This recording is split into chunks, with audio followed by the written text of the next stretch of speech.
If you've been following the channel, you know I took a trip to Buffalo, and I got to meet this very interesting black belt while I was there. Let's get into that. Alright guys, like I said, if you've been following the channel, you know that I went to Buffalo and met Tim Hartman. While I was there, I did a lot of interesting things. One of the things that Tim hooked me up with was this black belt named Gerry. And I got to do an interview with him. So what we're going to do today for this one, we're going to get into the interview with Gerry. And then after that, we're going to break it down a little bit. So let's hear from him. He's going to introduce himself and we'll go from there. My name is Gerry DiSanto. I'm a 4th degree black belt in Brazilian Jiu-Jitsu. I'm a 10th Planet black belt. I've been doing BJJ since UFC 1. And I remember back then when we used to have like a blue belt was something extraordinary. Okay. And so that led me, because we didn't have any BJJ. So I went to Japanese Jiu-Jitsu. And I went to Japanese Jiu-Jitsu because there was some ground fighting in Japanese Jiu-Jitsu. So if you think about the MMA world, you did striking, you did takedowns, you did some grappling. So that led to me getting my black belt in Japanese Jiu-Jitsu before Brazilian Jiu-Jitsu. Now I was trained before all of this, before UFC 1 in karate. And I'm a 1st degree black belt in Goju-Ryu karate. Okay. And then I worked from there. And then as soon as UFC 1 happened, I fell in love with the idea of MMA and went on with that. At this point, did you ever think about, have you competed in MMA? Yep. Okay. Yep. What did you do? Like, how many fights did you do? I ended up with 3 fights, 2 that were not legal and 1 that was. Okay, yeah, because you're in the New York area too. Yeah, so I fought in Southgate, Michigan. Okay. It was the Fight Zone. That was legit. And then it was on the next couple of cards, but they were illegal. So they weren't sanctioned. This is when MMA started in Colorado, where some states were like, oh my God, we're with it. And some states were like, no, we're banning the hell out of it. So a lot of the MMA fights that were happening were all underground. And like, that's where I started from. And this is back in 2000. So it wasn't even before the UFC was the UFC it is today. When Dana White took over, that happened a lot later. Yeah, of course. Yeah, the history of MMA is insane. And in fact, I mean, the reality about MMA is it's been done and redone a bunch of times under different names. You know, it's like Kombat Sambo is MMA, Pancration, MMA. It's like it's been done. You know, of course, back in the old one, the Pancration back the rules were a little different. It was like standing, Muay Thai. Yeah, don't forget that was NH. That was no holds barred. Yeah, it wasn't even MMA. Yeah. It was called no holds barred, or it was called shoot fight. Yeah, or it was called that stuff was there. Yeah, right. Yeah, and what's funny about no holds barred is a lot of people that's like they're very confused. That people think that term means like anything goes. It doesn't. It means no holds barred. The hold is not barred. So like wrestling, holds are barred. You can only do so many things. But this, do whatever you want. But it's like, but another thing, I always say the name sometimes wrong. Is it not Pancrase? Yeah. Which one is the old like Olympic? Yeah. Okay. Pancrase. That's what I meant. Like, it's like those rules were interesting because it was stand up. And if it hit the ground, you weren't allowed to strike anymore. So essentially, it came to no-gi jiu-jitsu. Right. It's like so we've been doing this forever. So and that's what fascinates me most about martial arts is like it doesn't really matter. That's why I'm fucking stupid because I just think about this. But I think about a guy who existed then, like doing the moves like perfect. Because I know it's probably crude mostly. Maybe it wasn't, but there's definitely a dude out there who refined some stuff. I mean, I could show you at least from 100 years ago some Japanese jiu-jitsu who looks just like my coach. My coach does not watch him.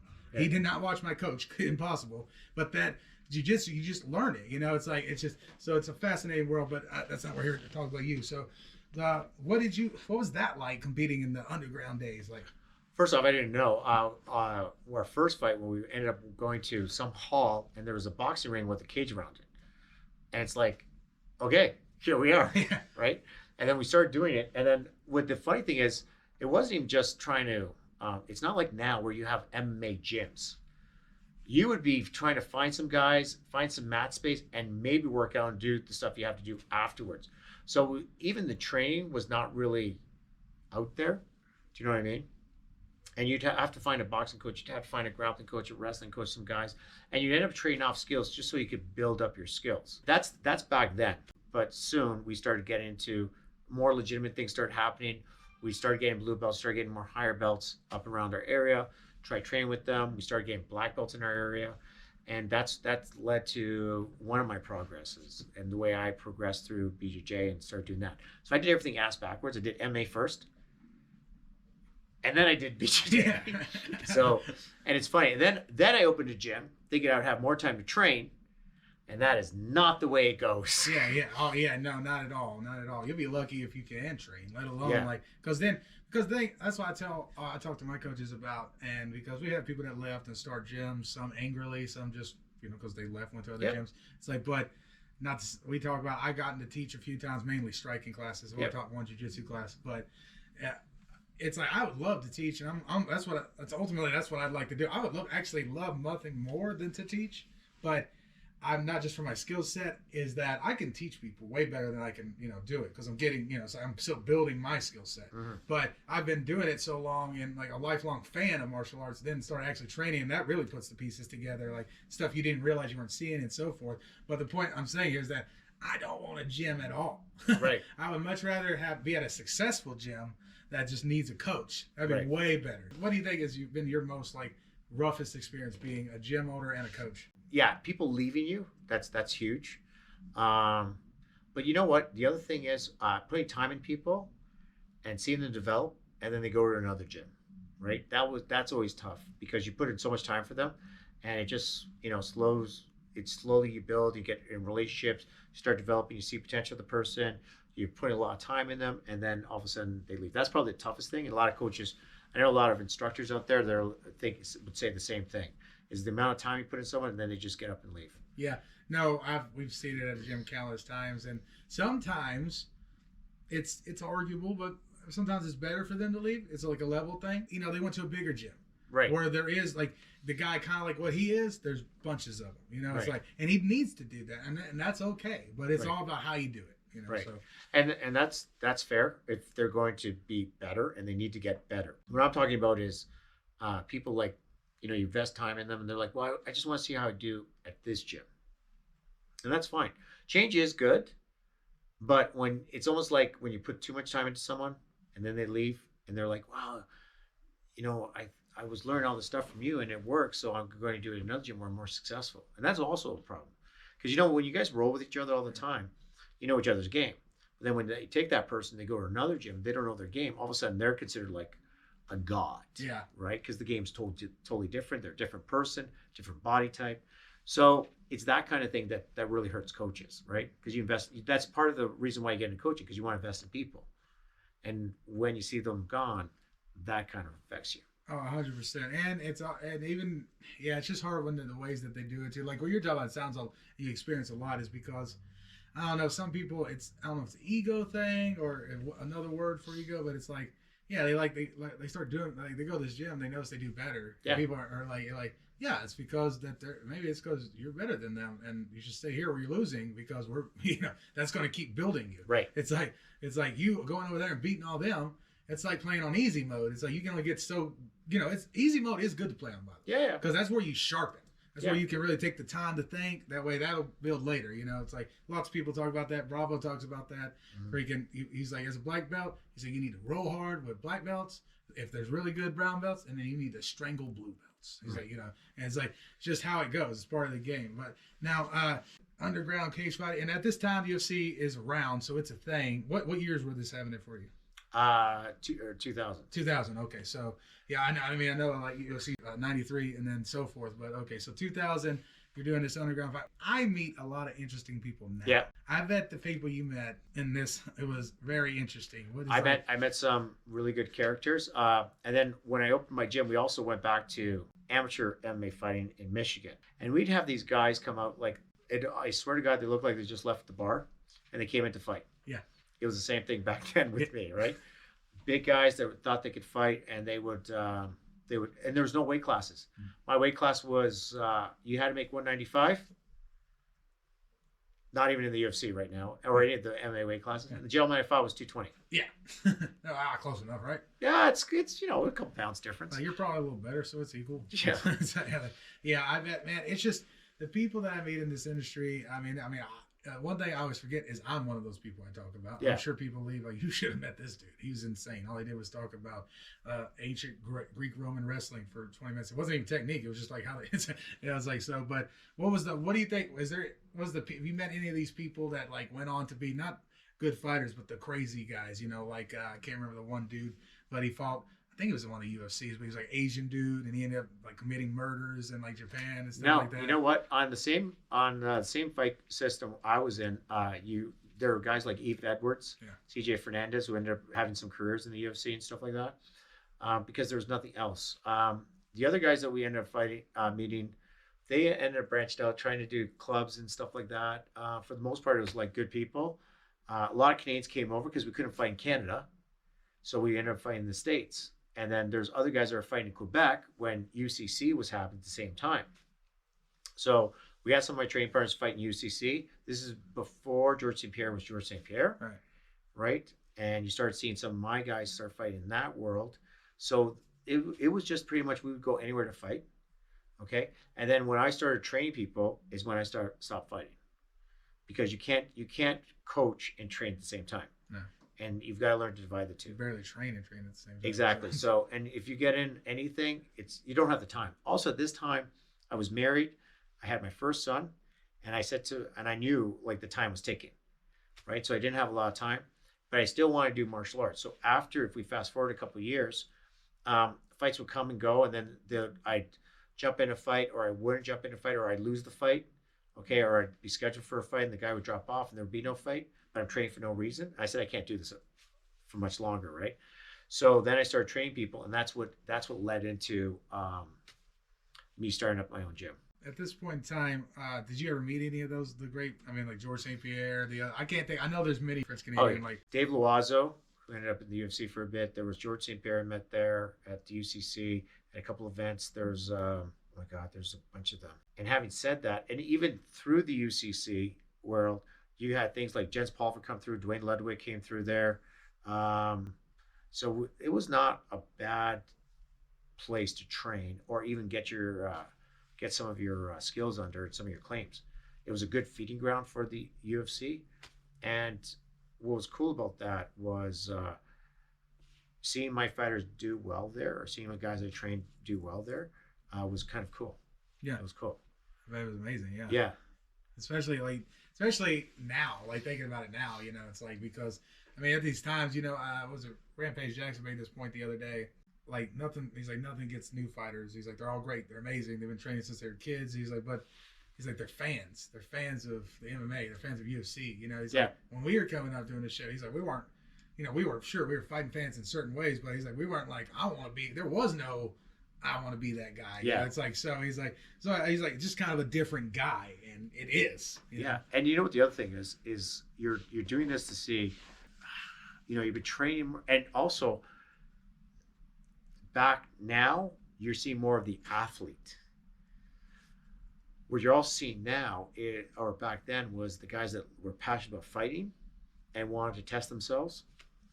There were still good athletes, but you're seeing those really good athletes, those crossover athletes, people that have just mass skills, athleticism to boot, having people that are like 6'3" in the 155 category, which is hard to believe. Yeah. Like we're just different body types and where they're successful, and they're being trained and groomed for that. And they're good athletes. So our multi-sport athletes, we didn't really have that. We just had guys that like to fight. That's why I love fighting so much, or any combat sport, at least just straight up, is because it's like I always like to say, it's like fighting is it's a natural thing made, or at least the sports of fighting are natural things made in the sports. Right. Football, you could say it has natural aspects of it, but it's war. It's like but it's not a full-on natural thing. Basketball, soccer, these aren't full-on natural things. Sure, they're good, they involve natural things, but a fight is as natural as you can get. No matter, you take it and put in some rules, that's just for safety, that's longevity, that's for our athlete. That has nothing to do with the reality of it. It's like, but how many times have you been walking down a back alley and a basketball game break out? Two guys get in an argument and then they start playing football. It's never happened. Right. You've never seen two chimpanzees get into an argument over a coconut and then start dribbling that coconut and shooting it. Like, we're going to solve this. But fighting it's universal. Dana White said it's like, like he wasn't really the first person to say this, but it's credited because of people like him. It's like, but just it transcends language. Yeah. It doesn't need language. And we've been doing it for thousands of years. Yeah. Fighting's been around. Since humans have been around, we've been fighting. It's awesome. It's one of the only things, too, like there's only about 3 real things that that forces you. There's running, fighting, swimming. These are forced things that can be forced upon you. Like football cannot be forced upon you. It's like basketball, but someone jumps on you, you have to fight or die. There's no option here. It's like run. Something's chasing you, you have to run. If you're in the water, you got to swim. These are my things that I love most about life, and fighting is one of those things. Is that something you experience with the martial arts world, or is it a little different? As I transitioned through the martial arts world, teaching kids, teaching adults, teaching women, teaching all that different aspects, we are teaching them how to defend themselves more. So we're going more to the self-defense world, not the competition world. I just find that when you have a competition in school, we lose people fast, right? Mm-hmm. A lot of injuries, right? And everyone wants to roll hard all the time, right? And you can't do that all the time, right? Nope. So as I transitioned through the martial arts, I started finding that even for myself, my body can't take it, right? Yeah. And you want to, but no, like the mind's willing, but the body's not there anymore, right? Yeah. And I'm 53, so I'm like a lot older than some of these young pups that come through. Yeah. And having said that, it now is transitioning for me to be, as opposed to being the fighter, now being the best teacher possible. So now what I've been doing is, and what I've been transitioning to is having more and more systems in place so I could teach more systems, and that way people are learning easier. So what happens is it transcends fighting, where now you're learning a system of fighting, and by learning that, you start seeing the puzzle pieces together. Helps with life, helps with problem solving, helps with like just your everyday. You don't have to get mad and put it out on your wife or your boss. Now you go to the gym, you get it out of your system, and you problem solve, and you get a chance to do it again. Yes, right? And get back to being normal. Yeah. Oh God, yeah. I have those days. And it's not. Yeah. It's like, because here's the thing, and if anyone who knows me and has watched my stuff, I'm very clear. I am not like I am kind of a go-get. I like to go get stuff, but at the same time, I'm not like you got to do this, you got to do that. I have almost no discipline sometimes, I swear. Right. It's like I don't. The only reason I do this stuff is because I love it, and I can't. It's heroin. It's like I want to be better. There's times where I'm in here too sometimes, and I'm like, oh God, I really don't want to do this, and then I just keep doing it, and it's not because of like, if it was because of willpower, I know it wouldn't be, because I would have quit. It's like because I quit everything else that's like not interesting to me. Right. It's like, but it's just never ending. It doesn't matter how good I get. It doesn't matter if I can beat everyone. There's always someone better. There's always something to learn. And you find out that's been going on for 100 years. They've been showing this, and I just now found out about it. It's like, it's just endless. What is the next 15, 20 years of your martial art career looking like? I'll be traveling around, doing a lot of seminars, and seeing the world through seminars and meeting new people and sharing my knowledge with other people. And the whole idea behind it is, because I've been working on my different systems, and people be like, well, what makes you an expert in systems? High school teacher, trained, curriculum specialist. So now you take those skill sets of teaching and curriculum specialist and redesigning stuff so that it makes sense to people. I know what the end result is, and now I'm working backwards and seeing how I could put the puzzle pieces better together. And now the seminars that we're doing are all about putting these puzzle pieces better together. And what's happening is it's starting to create momentum, and I'm starting to get called by more and more studios. And the idea behind it is getting the name out there and getting the knowledge out there. I'm not going to gatekeep the knowledge. I want to share the knowledge. And the whole idea is that I've been pretty open and honest about teaching the techniques. And when students ask me, hey, how do you do this stuff? No problem. I'll show everything. And some people will be like, no, let's hold back some of those techniques. You know what? No, let's show it all, because at the end of the day, if we don't share, it's going to go away, right? And I'm not the vault of everything, but having said that, I know enough to give to somebody else, and that could make them better. Yeah, 100%. I don't know if it's. I don't think my coaches do this, but sometimes it's like it takes, because to me it's all the martial arts. It's like learning another language. Yeah. It's just like eventually people can spout every word at you fast as hell, and you're like, I got it. It's like, but right now it's just kind of like hola, and then after that we're a little, you need to slow down. You know what I mean? Yes. It's like, but like it takes sometimes, and I that's why I know my coach doesn't do this on purpose, just because when I asked him, one day he was showing a move, and I was like, I notice you're doing this when your legs when you fall. Yeah. And he was like, yes, I'm doing this, and he wasn't teaching that, and then he like stopped. He was like, hey, I forgot this. I really need this. Is important. It's like, and if I wouldn't ask that, he might not have ever said that. And right. I don't think it's not that he's just. my coaches knows it's like you're only gonna get so much. Do what you can, and so forth. So, yeah. So you're looking pretty good then on like if you love martial arts, if you love teaching, you're gonna be traveling and doing. Which I get it. I like competing, but I am not. Like I gotta compete. I do gotta so I can make sure that I'm furthering, but I'm not like I'm itching to get out there. So if you're one of those guys, I'm sure that sucks. It's like I know I've experienced not being able to train, and it's the same thing. It's like you're not being able to do the thing you love, and it sucks. But you just know I just had a serious injury. Yeah. And that one. So for people who don't know, I had a 10-inch pec tear, and even though it was supposed to be sewn together, it tore off again. So now there's like. I pretty much don't have a pec on my left side. Yeah. So, and so if anything happens, like it's really simple. If someone pulls on that arm, you could actually tear it out of the socket because it's one of the major muscles that hold the shoulder together. Yeah. Right. And people don't understand that. So now it's pretty much my left arm is weak as fuck. And I know I'm not going to be the first one that's told you this or will continue to tell you this, but if it's something, if you're not, if you're that so shitty about not being able to compete, I understand it 100%. I understand what you're saying, but just know that just this time I've spent with you and like the stuff I've already learned, that it may not be that, but you should take pride in that. You're a great teacher. I can tell that from the little bit that I've learned, right? And it's gonna benefit jiu-jitsu and so forth so much just having you being able to do that. I'll tell you that. Well, thank you. You will definitely make a way with that because you see you're passionate and what you're talking about. The thing that is most important too is like.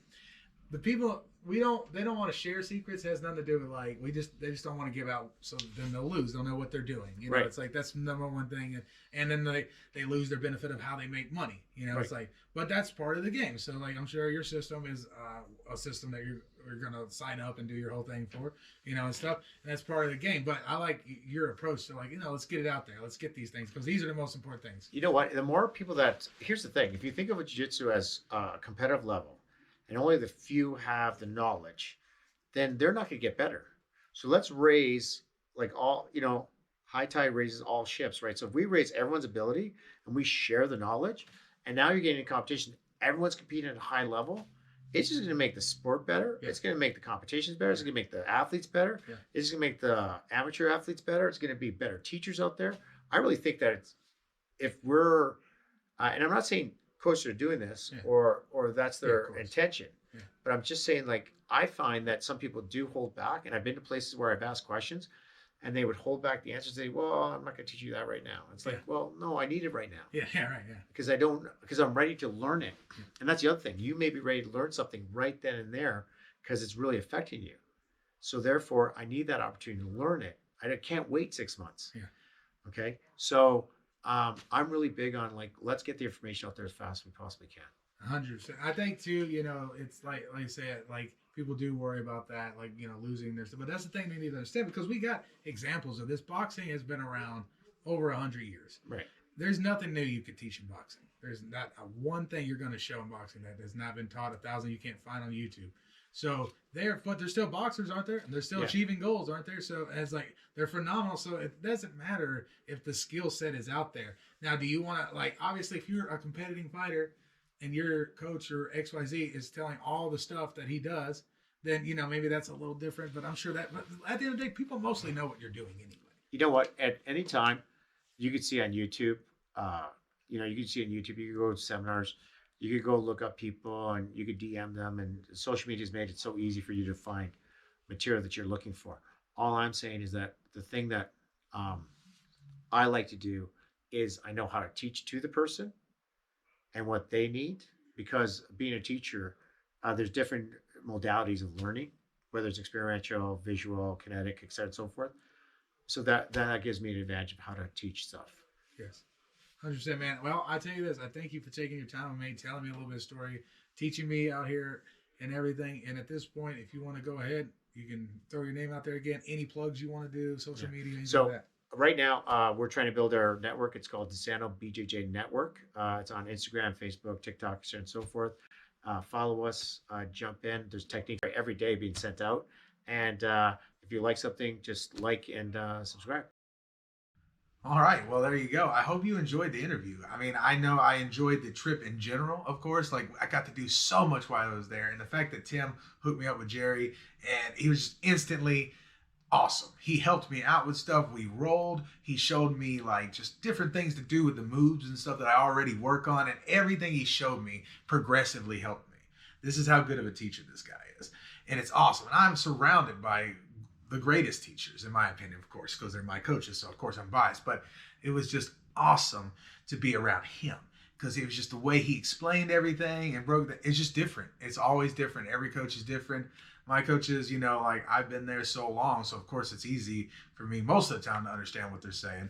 When I went down and I get to train with all these different people, and Gerry, it was just awesome. I can't say enough about it. He knows we've talked, and I've expressed, even in the interview, so I expressed how good he did as a teacher and how awesome he is for the Brazilian Jiu-Jitsu community to have him out there. It just, I mean, he helped me out so much. But my point being here is, I hope you enjoyed the interview. It was so fun getting to know this guy, and like now still being part of the world, seeing all the videos and making, he's got everything going on in his own life, of course. Make sure to follow him on all of his social media, wherever you find him at. It's great.